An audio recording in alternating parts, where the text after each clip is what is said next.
بسم اللہ الرحمن الرحیم۔ پروفیسر عزیز اللہ غوری۔ پاکستان میں سب سے بڑا مسئلہ یہ ہے کہ ایک دفعہ ایک سڑک یا ایک گلی بنائی جاتی ہے، اس کے بعد پھر مختلف ڈپارٹمنٹ کے لوگ آتے ہیں، وہ اس بنی بنائی گلی کو پھر دوبارہ اکھیڑ دیتے ہیں، اور وہ جو اس میں اگر ٹائلز لگی ہوئی ہیں وہ ٹائلز پھر لوگ اٹھا کر لے جاتے ہیں۔ اب یہ جو میں آپ کو دکھا رہا ہوں یہ بھی اسی طرح کا مسئلہ ہے۔ تو یہاں ٹف ٹائلز لگی ہوئی تھیں،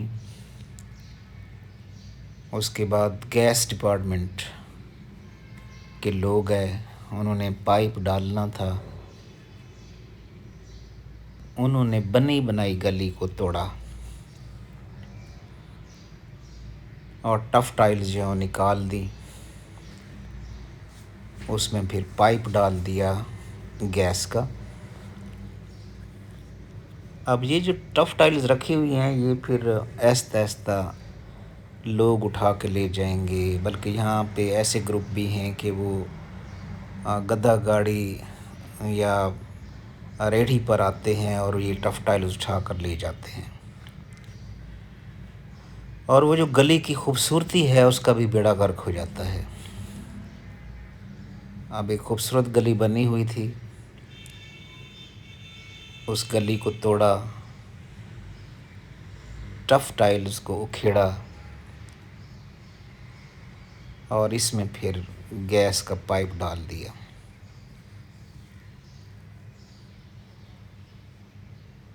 تو میں اس بات پہ بڑا پریشان ہوں کہ پاکستان جب سے بنا ہے یہ سلسلہ جاری ہے، اور اہل اقتدار جو ہیں ان کو اس بات کی سمجھ نہیں آتی، یا وہ جان بوجھ کے انہوں نے آنکھیں بند کی ہوئی ہیں۔ حالانکہ باقی جو ممالک ہیں وہاں پر جب بھی کوئی ڈیولپمنٹ کا کام آتا ہے تو سب ڈپارٹمنٹ جو ہیں ان کی ایک میٹنگ کال کی جاتی ہے، اور اس میں یہ ڈسکس کیا جاتا ہے کہ کس طریقے سے اور کب یہ کام سٹارٹ کرنا ہے۔ لیکن پاکستان میں اس طرح نہیں ہوتا۔ ایک گلی بنی ہوئی ہے اس کو توڑا جاتا ہے، ایک سڑک بنی ہوئی ہے اس کو توڑا جاتا ہے، اور کوئی پوچھنے والا نہیں ہوتا۔ اب دیکھیں یہ ٹف ٹائل ساری ضائع ہو جائیں گی۔ اب یہ پیلا پائپ آپ کو نظر آ رہا ہے، یہ گیس ڈپارٹمنٹ جو ہے سوئی گیس والے انہوں نے یہاں پر ڈالا ہوا ہے، کیونکہ پہلے لوہے کے پائپ ڈالتے تھے وہ زنگ آلود ہو جاتے تھے، تو اب یہ پلاسٹک کے پائپ ڈالتے ہیں۔ یہ دیکھیں ساری گلی اکھیڑی ہوئی ہے، ٹف ٹائلز جو ہیں یہاں سے اکھیڑ دیں، اور یہ آہستہ آہستہ ٹف ٹائل بھی لوگ اٹھا کر لے جائیں گے۔ جب سوئی گیس والے اپنا کام مکمل کر لیں گے، دوبارہ گلی بنے گی یا ٹف ٹائل لگائیں گے، اس کے بعد ہو سکتا ہے کہ پانی واٹر سپلائی والے آئیں اور وہ اپنا پائپ بچھانے کے لیے پھر دوبارہ گلی کو توڑیں،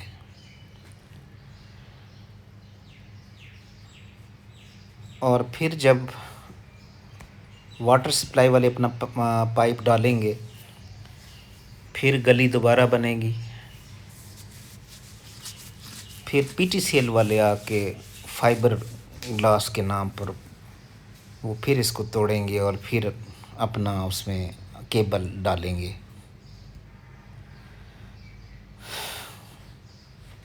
اللہ تعالیٰ پاکستان پر رحم کرے۔ تو پھر پاکستان کیسے ترقی کرے؟ ایک بنی ہوئی چیز کو آپ توڑ دیتے ہیں، پھر وہ سارا میٹیریل ضائع ہو جاتا ہے، اس کے بعد پھر نئے ٹینڈر ہوتے ہیں، اس کے بعد پھر کمیشن مافیا۔